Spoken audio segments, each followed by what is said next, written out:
Assalamualaikum warahmatullahi wabarakatuh.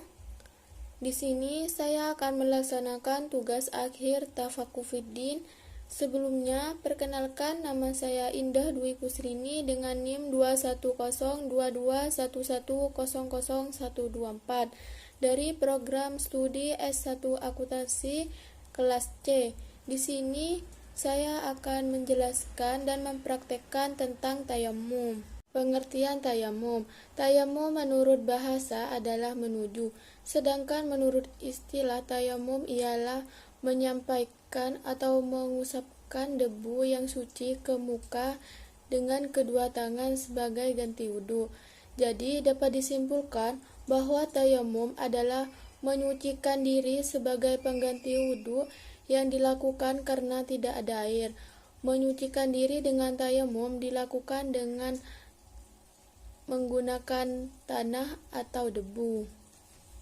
Rukun tayamum yaitu ada 4. Yang pertama, niat. Yang kedua, mengusap seluruh bagian wajah dengan tanah.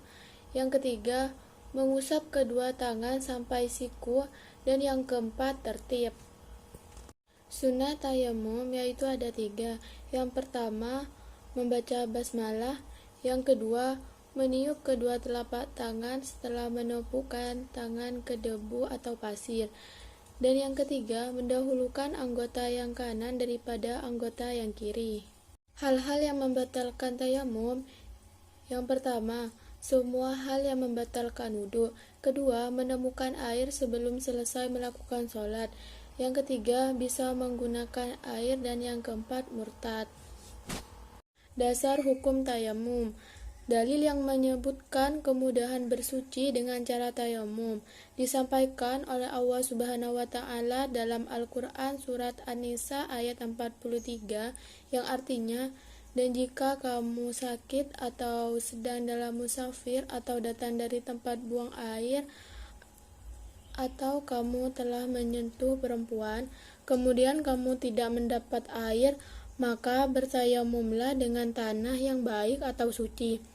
Sapulah mukamu dan tanganmu. Syarat-syarat tayamum. Tayamum tidak bisa dilakukan secara sembarangan. Adapun syarat melakukan tayamum yang wajib diketahui oleh umat muslim. Yang pertama, tayamum dapat dilakukan jika di sekitar kita tidak dapat ditemukan air. Yang kedua, menggunakan debu yang suci yang tidak mengandung najis. Perlu diingat, debu yang dipakai tidak diperbolehkan digunakan berulang kali. Selain itu, debu yang tercampur kapur atau benda-benda lainnya pun tidak boleh digunakan. Yang ketiga, seorang muslim yang hendak melakukan tayamum perlu mengetahui bagaimana tata cara tayamum yang benar menurut syariat Islam. Yang keempat, tayamum dilakukan dalam waktu sholat sebagai pengganti wudhu. Dan yang kelima, bagi orang Islam yang bepergian jauh atau musafir, hendaknya mengetahui arah kiblat pada daerah yang ditempatinya. Alasan tayamum dilakukan karena yang pertama, tidak adanya air yang cukup untuk wudhu atau mandi.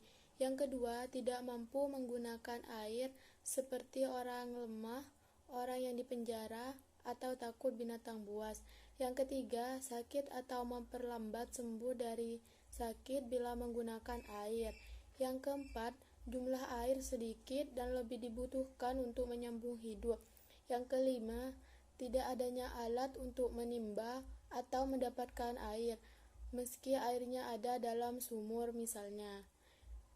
Yang keenam, takut habisnya waktu sholat, sedangkan untuk mendapatkan air sangat jauh.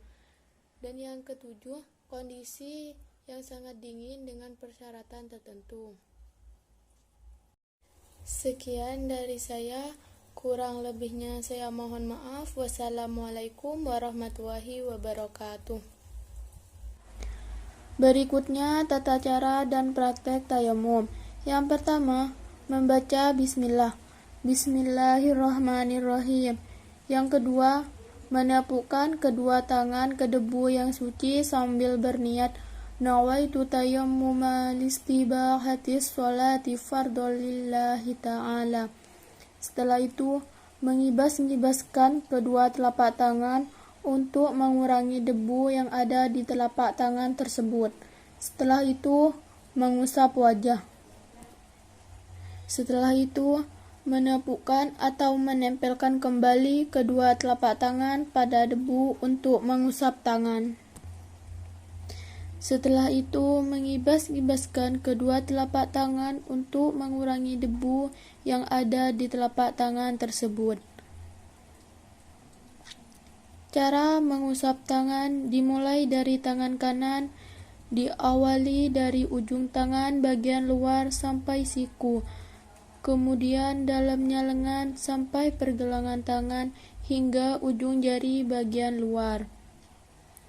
Dilanjutkan dengan tangan kiri dengan praktek yang sama seperti mengusap tangan kanan tadi, dan diakhiri dengan doa Asyhadu an la ilaha illallah wahdahu la syarikalah wa asyhadu anna Muhammadan abduhu wa rasuluh. Allahumma ja'alni minat tawwabin waj'alni minal mutatahhirin waj'alni min ibadik